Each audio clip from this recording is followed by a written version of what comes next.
Hey guys, so I'm here today to film a haul for you.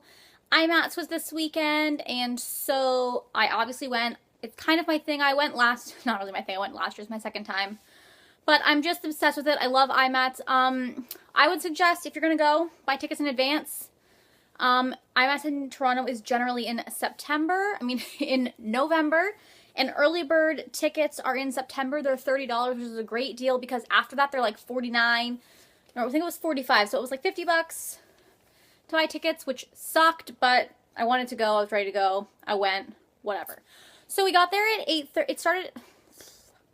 It opens at 8:30 on Saturday morning, which is when we went, and we got there about 8:15, 8:20, so there was a lineup when we got there, but once the doors open, the lineup moves super quickly, and there's no lineup to get in anymore.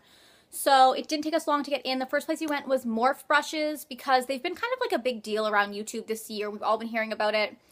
Last year I think I only bought brushes from Haku Hodo and Royal and Langnickel, but Royal and Langnickel's booth I find is really small and their selection isn't fantastic. Like, they have good sets, but as far as individual brushes go, nothing that really jumps out at me. So we went to Morph and they have some phenomenal brushes. I bought a bunch. First brush I'm going to show you is, I wish these had like some sort of description. I'll try to find like descriptions of the brushes and put them down here.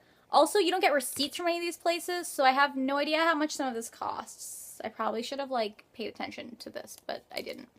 I just got a flat shader brush. It's kind of a longer one. I have a Sigma one just like this that my mom loves to use, and she told me my mom uses it all the time, so I got her this for Christmas, so that's why it's still in its wrapping. Pretty much everything else has been used. IMATS was like 3 days ago, but like I'm crazy. Then I got a couple more eye brushes. This is the M433, which is just a fluffy crease brush. It's actually a pretty, like, pointed crease brush, just for the crease. Well, how many times did I say crease there? I don't know how much this was. Oh, my brain's not working. Sorry, guys. I feel like the crease brushes were, like, between, like, $5 and, like, $8. I also picked up this one, which is the M330, which is just another pointed crease brush. This one is a fluffier one, which I like to use to kind of buff out the color around the edges. I also picked up this one, which is the G17. These like kind of titanium chrome ones seems to be like are really nice brushes. I love the packaging. It's a kind of more of a duo fiber. Can you see just dust flying out of that? I use this today. It's just a nice big fluffy brush. They were so soft, I had to have it. I think this is probably more an expensive line, so that one was probably more around the $8, and the other ones were $5. I also picked up the M413, which is just a duo spoolie and eyebrow brush. Now, I find this brow brush does not look thick, but I find it a little thick for my brows. I've been using it, and I like the way it looks on my brows. It's just that I have a thinner one from Sephora that I like more. But I do love this has the spoolie on the end of it, so this would be really great for, like, travel because, you know, having two separate brushes is a pain. And for some reason, like, this year I'm obsessed with contouring. I don't ever contour, but I don't really have proper brushes for contouring. I just have the Real Techniques contouring brush, and I just find that lots of brushes are too big for me to contour with. Which makes no sense because I bought the G8, which is just this nice domed pointed brush. It's not too fat. I thought it would be nice to contour with. It was called a contour slash blush brush. I mean, I'm sure I could use it for blush, but I also thought it would be nice to contour with, and then you could probably also blend out really well. So I picked that up. That I believe was $14. And then I saw this brush. Shut up. This is the M460, and it is just this is what I've been using to contour. This is probably my new favorite brush. I contoured with it today. My only problem is I find it hard to place my contour just on this side because the lighting in my other room is kind of horrible. So I sometimes place them too low, but I love this brush for contour. What I do is I kind of place it, drag it down, and then I kind of buff it up because I don't want to blend down. Obviously, I just blend up with it, but I absolutely love this brush. I believe it was $14, but like worth every penny. This is my favorite brush right now. And then right next to the Morph Brushes booth was the Beauty Blender booth. So Beauty Blenders were 2 for $28. They were 2 for $25 last year, so it went up a couple dollars. But me and my friends split it, so I picked up a Beauty Blender. I used this today, so it's sturdy. But yeah, love Beauty Blender. My favorite thing to apply makeup with always. It's fantastic. Absolutely love my Beauty Blender. And then at the same booth, they had these lip scrubs that were called The Lip Scrub by Sarah Happ. Looks like this. It's on my iPhone, so it's backwards. I picked up the brown sugar one, and you get so much product. Like, look how ginormous that is. It smells delicious. These were $20, which is a little pricey, but they carry them at Murale here in Canada, and the girl also said that basically this girl like started the lip scrub trend, and you get so much product, and the one I have is from Bath & Body Works and the other one anyways. So I picked this up. It's cheaper than the fresh one. I'm pretty sure you probably get way more product. So I got that. That was kind of like my impulse buy, or one of my impulse buys. And then there was this booth called, I believe it's called Makeup Mansion Toronto. I don't think they have a store in Toronto yet, but they said one was coming soon. And they had BH Cosmetics, NYX, LA Girl, Sleek, and I think that was it. And I saw the LA Girl glazed lip paints, and I've heard great things about them. They're supposed to be kind of dupes of either the OCC lip tars or the Too Faced melt lipsticks or melted lipsticks. So I picked up 3 of them. This booth was a freaking disaster. They had all this stuff out. You had to actually write your order down. I like went to hand the girl these 3, and I was like, can I have these 3 and 1 blush? And she was like, you have to write it down. And then I wrote it down, and like I watched the girl go behind the counter trying to find the stuff, and because I just wrote like this in the color blushing, she just picked up every single, they didn't know their products very well, so she picked up every single shade looking to see what it was, and then she came back and was like looking at the display, and I finally was just like, what color are you trying to find? And she was like, blushing, and I was like, it's like a Kylie Jenner brown pink. And she was like, oh, okay, and the same thing happened for another color, and it was just like annoying. I think it's just because it's a new place. Either their staff were undertrained or something, and they were handwriting receipts. It was a nightmare. Anyways, I picked up 3 of the glazed lip paints. The color, I guess I'll tell you about blushing first because I already talked about it. Blushing, kind of, here's the thing. You couldn't swatch any of these colors. They had displays, but everything was wrapped except for the concealers, so like you could just see the color. So I picked this up thinking it would be a nude brown pink, which is kind of what I'm looking for, like the perfect Kylie Jenner color. It was like my hunt this week, but like I don't want to get whirled because I don't like wearing just lip pencils, and I also need something a little bit more mauve toned for my skin. So I picked up blushing, which is actually more of like a berry color. It's kind of like, it's actually pretty bright on me. These are though super pigmented, very glossy, it says super intense color, and it is a super intense color, but I kind of hate the applicator. It is just like this like lip gloss container applicator, and it's so hard to apply it perfectly to your lips because it just is so like, it gets goopy and there's too much of it and it's glossy and it gets everywhere. I really do think this is something you need a lip brush with. Not to apply it, but I like to use lip brushes to kind of clean around the edges because it's just like hard to like make it look pretty. The color I'm wearing today is called Pinup. And again, this is like a nice deep looking red, but this is the color it is on my lips. So I mean, this is not something that is very true to packaging. It's like a bright orange toned red, which is gorgeous and I love it, but I was kind of hoping for more of like a deep berry red. This is what it looks like on me today. I used the lip brush trick and then I actually blotted it because I don't like super glossy color, but I do like these. I like this kind of look where it's more of a satin finish. So yeah, got that. And I also got the color in Koi, which is a purple because I needed at least one purple. And it is basically, to me, a dupe of Hoochie. It actually looks a little bit more blue toned than Hoochie does. Hoochie's by OCC, sorry. I just like speak in my own language sometimes. It actually looks a little more blue toned than Hoochie, but it's a gorgeous color. And these were all only $4.50, which is an amazing deal. So actually, they might have been $5. They were $5. I lied. And then the last thing I picked up from that booth was a Sleek blush. This is in the color Pomegranate. These were, I believe, $9.50, which is still not a bad deal.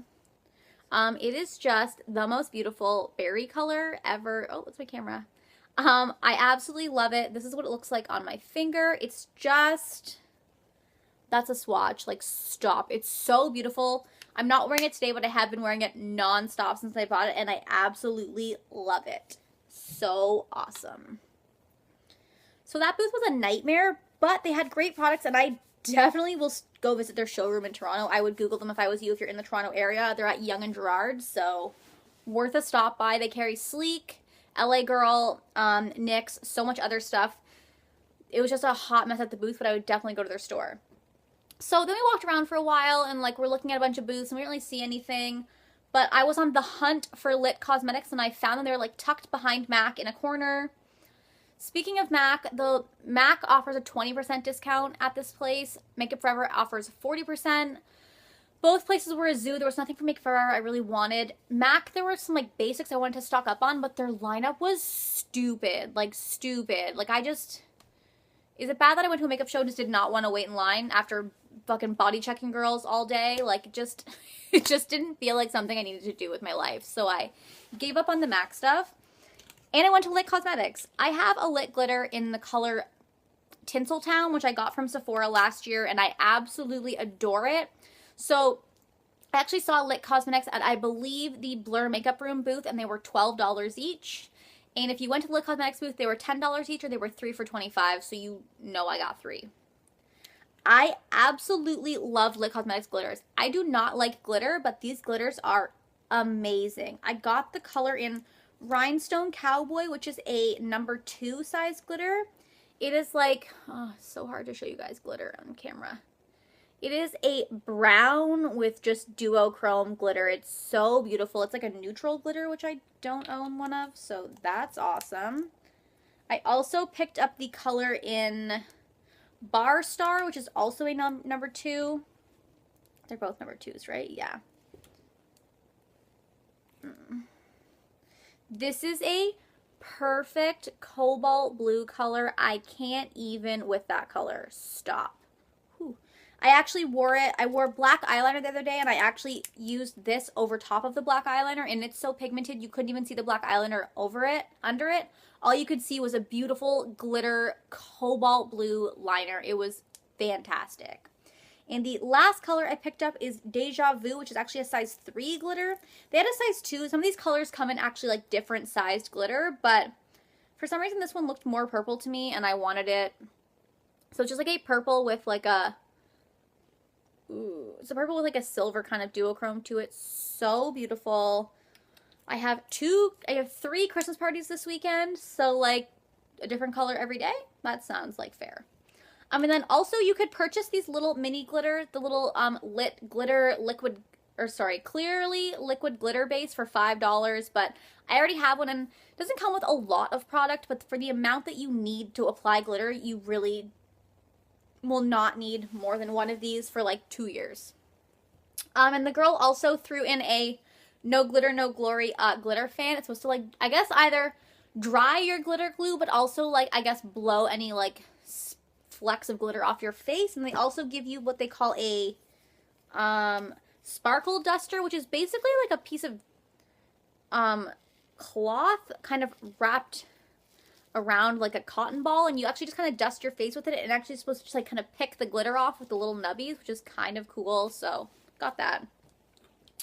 And the only other thing on my list for IMATS was Embryolisse. I saw it at the Blur Makeup Room booth, but their lineup was crazy long because they had so many different brands. I found that a lot of tables this year was just like tons of different brands together, and because of that it made them more clustered. Like OCC wasn't there as a brand, but they were at 2 other tables. But it's annoying when, like, I was just trying to buy freaking eyeshadow pans at a palette at the Blur Makeup Room, which were $2, but the lineup was crazy, and I was like, I'll come back later.